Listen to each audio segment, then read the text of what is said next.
ताकत लगाकर भी इस देश में कॉन्वेंट स्कूल चला नहीं पाए, लेकिन अंग्रेजों के जाने के बाद गांव गांव में, गली गली में कॉन्वेंट स्कूल चल रहे हैं।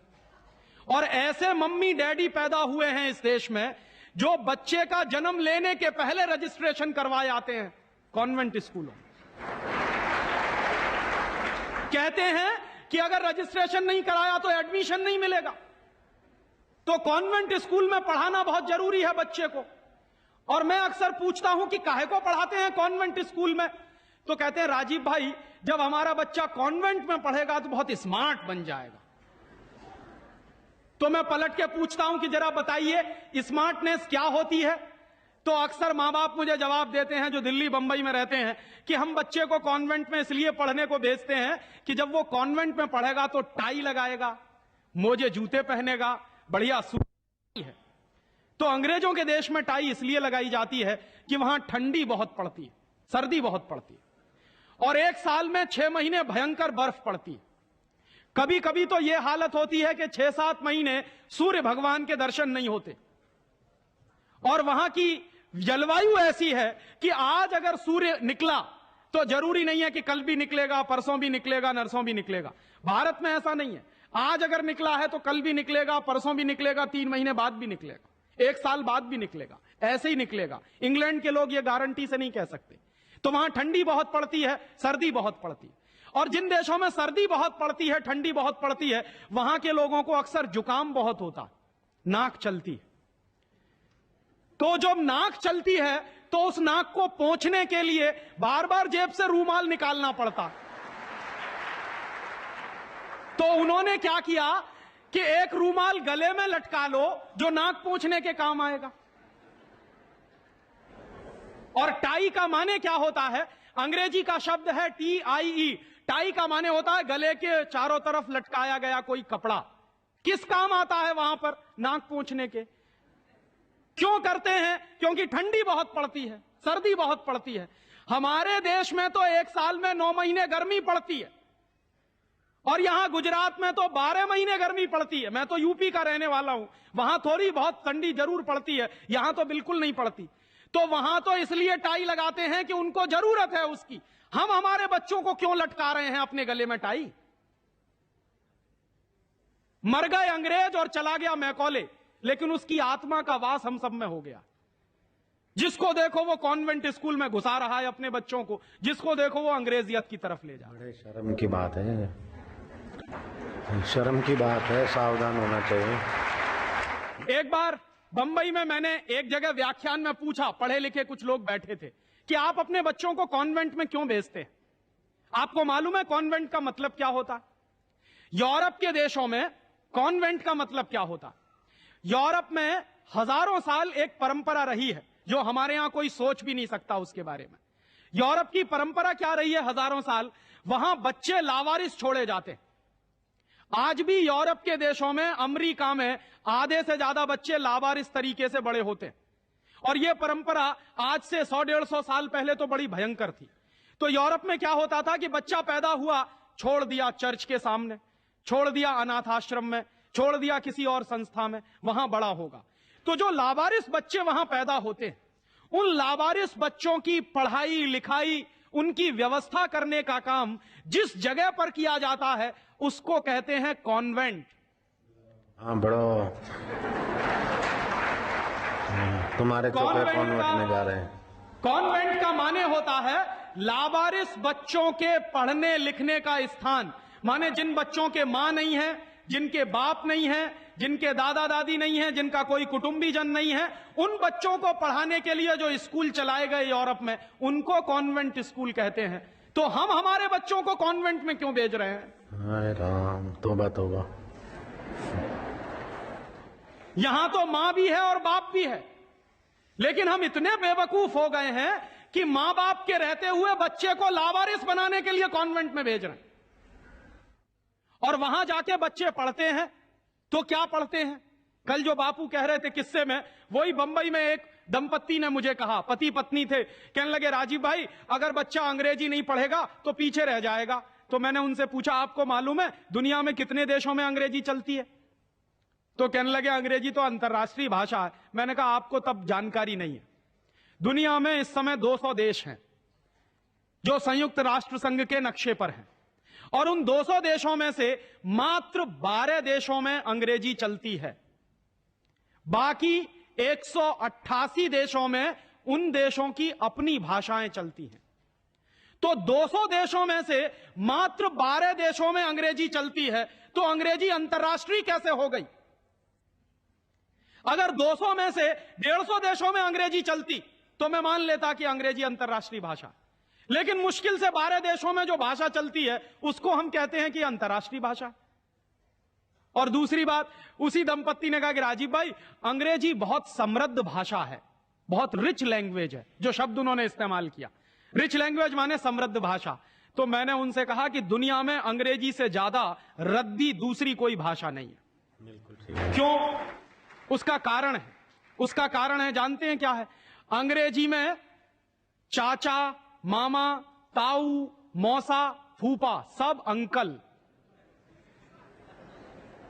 और काकी, ताई, मौसी और सब आंटी। अब आप मुझे जरा यह बताइए कि मौसा में और फूफा में फर्क होता है कि नहीं होता? क्या आप फूफा को मामा बना सकते हैं? या यह बताइए कि मौसी में और काकी में फर्क होता है कि नहीं होता? क्या मौसी काकी हो सकती है? दुनिया की जिस भाषा में रिश्तों को कहने के शब्द ना हो वो सबसे रद्दी भाषा है। बिल्कुल ठीक। हमारे यहां हिंदुस्तान में जितनी भाषाएं चलती हैं, हर भाषा में परिवार के रिश्तों को कहने के लिए विशेष शब्द हैं। वहां नहीं है। वहां क्या है? सब इन लॉज हैं, चाहे वो लड़की वाले हों चाहे लड़के वाले हों। पता ही नहीं चलता कि ये लड़के वाले इन लॉज हैं कि लड़की वाले इन लॉज हैं। या तो सब अंकल हैं या तो सब आंटी हैं। क्यों है ऐसा?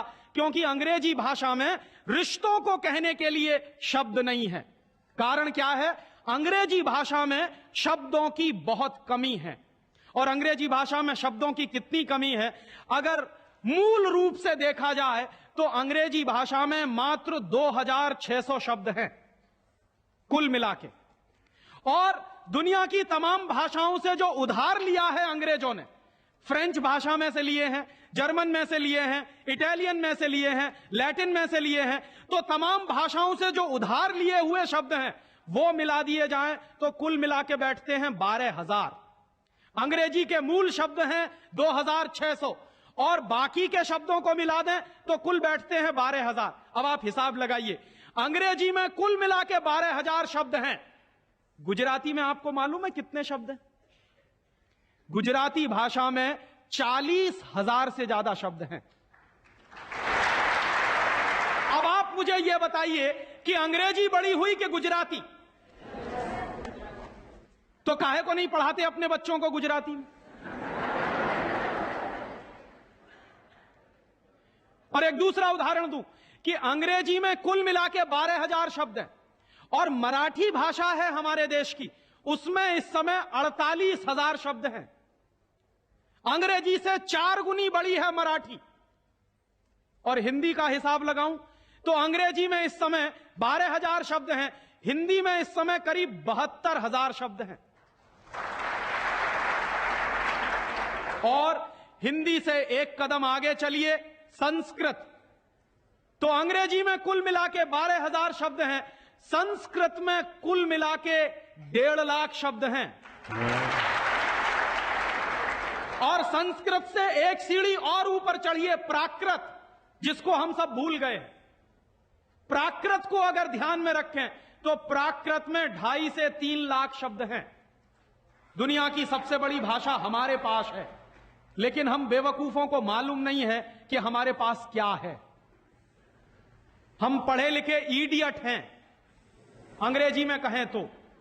भाग रहे हैं एक ऐसी भाषा के पीछे जिसमें मात्र 12,000 शब्द हैं और अपनी भाषाएं छोड़ते चले जा रहे हैं। और ये जो भाषा की गुलामी होती है ये बहुत खतरनाक होती है। जो आदमी अपनी भाषा बदल सकता है वो किसी दिन अपनी मां भी बदल सकता। और ये मैं बहुत गंभीर बात कह रहा हूं। आपको कुछ दिन के बाद इस देश में कॉन्वेंट्स में से पढ़कर निकले हुए बच्चे ये कहते मिलेंगे कि वो कहते हैं ना, कॉन्वेंट के बच्चे, उनको तो हर चीज इंपोर्टेड चाहिए। Imported car, imported pen, imported pencil, imported television, imported refrigerator. अभी कुछ दिन के बाद कहेंगे कि अब हमको इंपोर्टेड मम्मी पप्पा भी चाहिए, क्योंकि आपकी शक्ल उनको अच्छी नहीं लगने वाली। वो तो जो भाषा पढ़ रहे हैं उसके संस्कार ले रहे हैं। तो अंग्रेजी पढ़ रहे हैं तो अंग्रेजी के संस्कार ले रहे हैं, और अंग्रेजी के संस्कार तो अंग्रेजियत के संस्कार है। और अंग्रेजियत के संस्कार में तो मां और बाप की इज्जत करने की बात उनको कभी सिखाई नहीं गई है। वो तो आपको भी 2 कौड़ी का मान के फेंक देने वाले। और दुर्भाग्य से यही होता है। कॉन्वेंट स्कूल से निकले हुए बच्चे जितनी गाली अपनी मातृभाषा को देते हैं, अपनी संस्कृति को देते हैं, अपने परिवार को देते हैं, उतनी शायद कोई नहीं देता। तो मैकॉले जो कहा करता था वो बात आज हमको दिखाई देती है कि कॉन्वेंट में पढ़कर निकलेंगे बच्चे तो ये शरीर से हिंदुस्तानी होंगे, दिमाग से अंग्रेज होंगे। और इसी के संबंध में एक आखिरी बात उसने और कही थी कि ये जो भाषा की गुलामी होती है ये आदमी के स्वतंत्र चिंतन को रोक देती है। अगर आपको मौलिक चिंतन करना है, अगर आपको स्वस्थ चिंतन करना है और ऐसा चिंतन करना है जिसमें से कुछ नई रचना हो, तो वो आप अपनी मातृभाषा में ही कर सकते हैं। दुनिया में मातृभाषा में पढ़कर बड़े बड़े वैज्ञानिक पैदा हुए हैं। हम लोग, अक्सर मैं लोगों को कहता हूं कि जो लोग कॉन्वेंट के पीछे पागल हैं उनको मैं अभी ताजा ताजा उदाहरण देता हूं। हिंदुस्तान में एक वैज्ञानिक है, उसका नाम है डॉक्टर एपीजे कलाम। डॉक्टर एपीजे कलाम को इस साल भारत रत्न मिला है। और डॉक्टर एपीजे कलाम हिंदुस्तान के जिंदा रहने वाले वैज्ञानिकों में इस समय सबसे ऊपर के व्यक्ति हैं। आपको मालूम है डॉक्टर कलाम की पूरी शिक्षा तमिल में हुई है, अंग्रेजी उन्होंने पढ़ी नहीं है। बहुत वर्षों के बाद उन्होंने थोड़ी अंग्रेजी पढ़ी है काम चलाने के लिए। बचपन से उनकी पूरी शिक्षा उनकी मातृभाषा में हुई है। वो तमिल अच्छी जानते हैं, मलयालम अच्छी जानते हैं, और हिंदुस्तान में आज वो सबसे ऊंची श्रेणी के वैज्ञानिक हैं जिनको भारत रत्न मिला। दुनिया के ऐसे तमाम वैज्ञानिकों के मैं उदाहरण दे सकता हूं। आइंस्टाइन, अल्बर्ट आइंस्टाइन सारा का सारा काम अपनी मातृभाषा में करता था, जर्मन में, और इसलिए इतना बड़ा बना। फ्रांस में एक वैज्ञानिक था मैक्स प्लैंक, जिसकी थ्योरीज हमारे जैसे इंजीनियर्स को पढ़ाई जाती थी जब हम पढ़ते थे। मैक्स प्लैंक की पूरी शिक्षा फ्रेंच भाषा में हुई थी। तो हम लोग जो अपने मन में गलतफहमी पाल कर बैठे हैं कि हमारे बच्चे अगर अंग्रेजी में नहीं पढ़ेंगे तो उनका विकास नहीं होगा, मैं आपको इसके उल्टी बात कह रहा हूं कि अगर आपके बच्चे अंग्रेजी में पढ़े तब उनका विकास नहीं होने वाला, वो गधे बन जाएंगे, विनाश होगा। हम लोग क्या कर रहे हैं, अपने बच्चों को कॉन्वेंट में भेज कर गधा बना रहे हैं। गधा जानते हैं क्या होता है? गधे के ऊपर बोझा लादते चले जाइए, लादते चले जाइए, लादते चले जाइए, बेचारा चुपचाप चलता चला जाता है, चलता चला जाता है। आजकल बच्चों के कंधे पर जो बस्ते हमने लाद दिए हैं, जरा उनका वजन तो कर लीजिए। जो बच्चे का वजन है उससे ज्यादा बस्ते का वजन है। अभी से आप अपने बच्चे को स्पॉन्डिलाइटिस का मरीज बना रहे हैं। जितना वजन उसका कंधा ढो नहीं सकता, उससे ज्यादा वजन उसके कंधे पे लटका हुआ, और बेचारा वो बस्ता लेके जाता है, लौट के आता है। जब लौट के आता है तो घंटों घंटों का होमवर्क उसको दे दिया जाता है। आप क्या करते हैं, अपनी मगजमारी कम करने के लिए उसका एक ट्यूटर रख देते हैं। ट्यूटर क्या करता है कि स्कूल का होमवर्क मिला, ट्यूटर ने अपना होमवर्क दे दिया। बच्चे का खेलना कूदना बंद, और बच्चा अगर खेलेगा नहीं, कूदेगा नहीं, तो उसका विकास कैसे होने वाला? तो या तो आपने फंसा दिया बेचारा होमवर्क। मैं अच्छे अच्छे घरों में जाता हूं, सबके बच्चे क्या कर रहे हैं, होमवर्क कर रहे हैं, सवेरे से शाम तक होमवर्क चल रहा है, कभी खत्म होने में ही नहीं आता। भला हो ऐसे स्कूलों का। और उस होमवर्क में से बना क्या रहे हैं और वो होमवर्क कर क्या रहे हैं? मैं आपको मेरी आप बीती सुनाता हूं, किसी दूसरे की नहीं। मैं भी बचपन में अंग्रेजी में मैं पढ़ा, और मैं सबसे ज्यादा गालियां मेरे मां बाप को देता हूं इसके लिए। मेरे पिताजी ने, वो एक बड़े ऑफिसर हैं, ये करने के लिए कि बेटा अंग्रेजी में पढ़ना चाहिए तो बड़ा बनेगा, तो मुझको भी पढ़ा दिया। अब अंग्रेजी माध्यम की जो पढ़ाई है, अंग्रेजियत की जो पढ़ाई है, वो क्या है? मैं आपको एक सॉलिड एग्जाम्पल दूं। मेरा मुझको गणित पढ़ाया जाता था। गणित में क्या पढ़ाते थे? एक फॉर्मूला था जो मुझको रटवाते थे क्लास 9th में जब मैं पढ़ता था। क्या फॉर्मूला था? x plus Y whole square is equal to X square plus 2xy plus Y square, x minus Y whole square is equal to X square minus 2xy plus Y square. और अक्सर इसमें गड़बड़ी होती थी, plus का minus होता था, minus का प्लस होता था। तो क्या होता था? मेरी पिटाई होती थी, क्लास में पिटाई होती थी। और मेरे जो अध्यापक थे तो मुझको खूब चिढ़ाते थे और मुझको खूब उल्टा सीधा कहते थे। एक दिन मैंने यह तय किया कि सब छोड़ छाड़ के ये 2 फॉर्मूले रटूंगा। तो रटने के लिए मैं बैठ गया, सब काम एक बाजू में। अब ये x प्लस वाई और x माइनस वाई में मैं घुस गया। लिख लिख के मैंने किलो किलो कॉपियां बर्बाद कर दी, किलो किलो कागज बर्बाद कर दिया, पता नहीं कितने बॉल पेन बर्बाद हुए होंगे। और 3-4 महीने की उस भयंकर मेहनत के बाद मुझको कुछ फॉर्मूले याद हो गए। अब वो फॉर्मूले मैं सीख के आया। दुर्भाग्य से मैं बताऊं कि 3-4 महीने के सैकड़ों घंटे बर्बाद करके, अपना खून सुखा के, मार खा के, बेइज्जती बर्दाश्त करके मैंने जो फॉर्मूले पढ़े वो मेरे जीवन में आज तक कभी काम में नहीं आए। और दूसरे बाजू में मेरी मां ने, जो बहुत पढ़ी लिखी नहीं है, मुझको एक फॉर्मूला सिखाया। क्या सिखाया? एक पहाड़ा सिखाया। आधा, सवाया, 1.5 गुना, 2.5 गुना, 3 गुना, 3.5 गुना, ये मुझे सिखाया। और वो मेरे जीवन में रोज काम आता है। लेकिन कहा क्या जाता है कि मेरी मां तो पढ़ी लिखी नहीं है, पीएचडी नहीं किया उसने। तो जो बिना पीएचडी होल्डर है, जिसने कुछ पढ़ा लिखा नहीं है, आज की भाषा में, उसने मुझे ऐसी चीज सिखाई जो जीवन में रोज काम आती है। और जो बड़े बड़े पीएचडी होल्डर प्रोफेसर्स ने मुझे सिखाया वो जीवन में कभी काम नहीं आया। और आप अपने बच्चों को यही पढ़ा रहे हैं। कॉन्वेंट स्कूल के जितने क्यूरिकुलम हैं और उसमें बच्चे जो कुछ पढ़ रहे हैं, उसमें से 95% बेकार जाने वाला है। उस 95% का उनके जीवन में कभी कोई इस्तेमाल होने वाला नहीं। ये आप कहिए तो मैं जहां कहिए वहां लिख कर दे दूं, क्योंकि मैं भुगत चुका हूं इस बात को। और वो जो 95% आप पढ़ा रहे हैं, आपके बच्चे के अगर काम नहीं आने वाला है, तो उसके लिए आप लाखों रुपए बर्बाद कर रहे हैं, करोड़ों घंटे बर्बाद कर रहे हैं। उस बच्चे का मन मस्तिष्क आपने दबा दिया है होमवर्क के नीचे। झूठी शान और प्रतिष्ठा में आप अपने बच्चों को गधा नहीं बना रहे हैं तो क्या बना रहे हैं?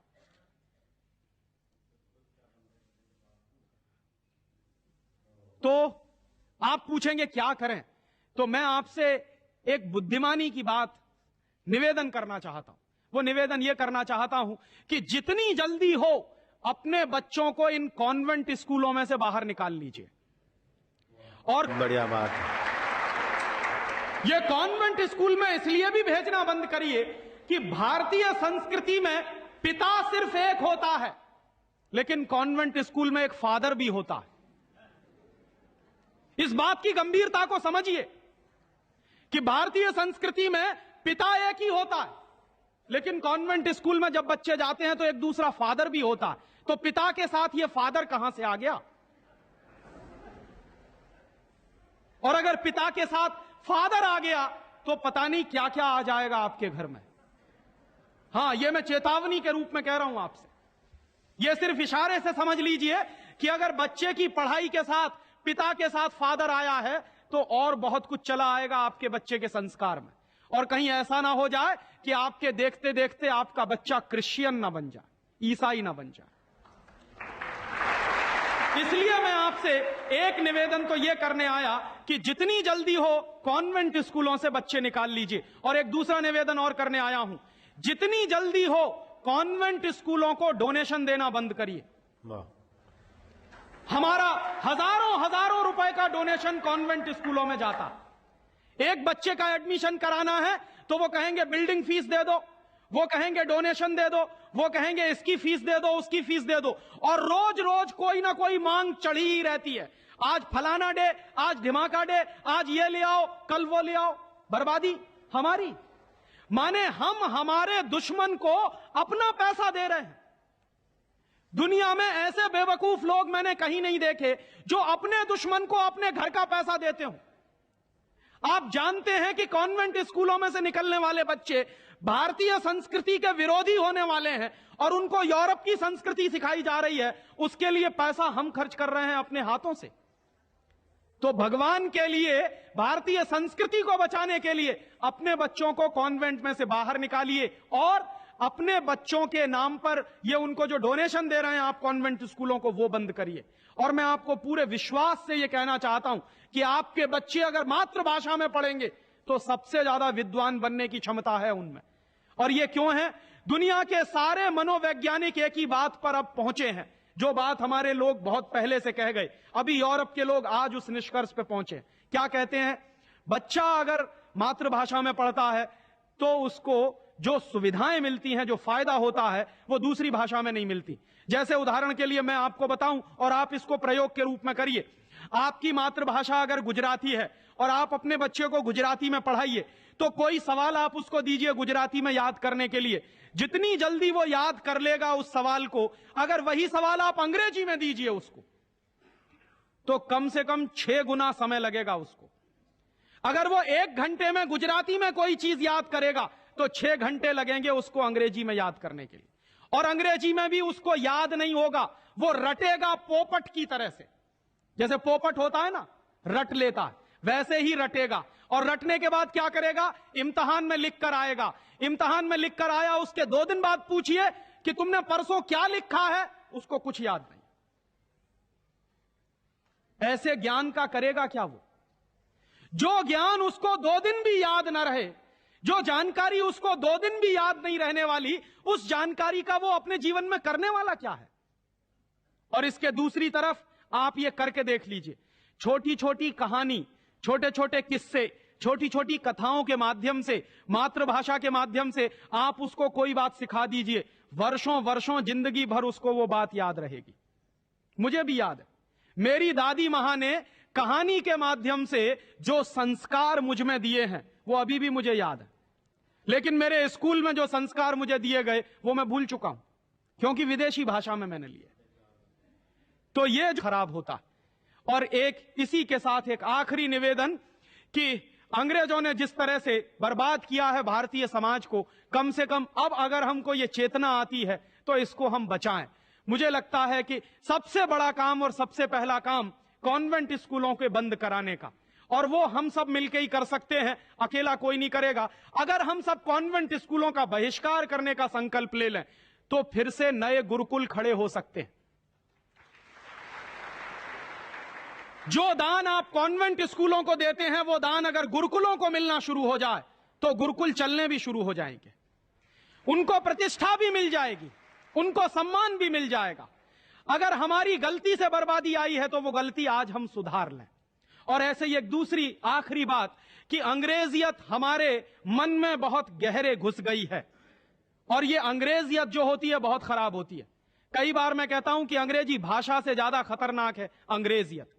महात्मा गांधी अक्सर ये कहा करते थे कि अंग्रेज चाहें तो रहें लेकिन अंग्रेजियत जानी चाहिए। ये अंग्रेजियत क्या है? हमारे सबके घरों में, सबके मन में एक तरह का लालच बैठ गया है। हर एक आदमी को इस देश में इंपोर्टेड माल चाहिए, विदेशी कंपनी का माल। किसी भी साधारण से साधारण बच्चे को कहो कि देखो मेरे पास इंपोर्टेड पेन है, तुरंत हाथ फैला देगा, लाओ दे दो। वो बच्चा चाहे जितना पढ़ा लिखा हो, माने इंपोर्टेड के नाम पर भीख मांगने में भी शर्म नहीं आती। उसी बच्चे को आप कहिए कि भगवान का प्रसाद है तो हाथ पीछे खींच लेगा, इंपोर्टेड पेन है तो तुरंत हाथ फैला देगा। गुलामी इतने गहरे बैठ गई। और ये जो इंपोर्टेड माल की गुलामी होती है, इसी गुलामी ने हमारे देश को बर्बाद किया है। अंग्रेजों के जमाने में इस देश में अंग्रेजों का माल बिकता था इसलिए कि अंग्रेजों की गुलामी चलती थी, इसलिए क्योंकि अंग्रेजों की कंपनियां यहां चलती थी। दुर्भाग्य से आज वही फिर हो गया है, गांव गांव में परदेशी कंपनियां घुस गई हैं, परदेशी कंपनियों का माल घुस गया है। हम सबके घरों में परदेशी कंपनियों का माल आता है। सवेरे से लेके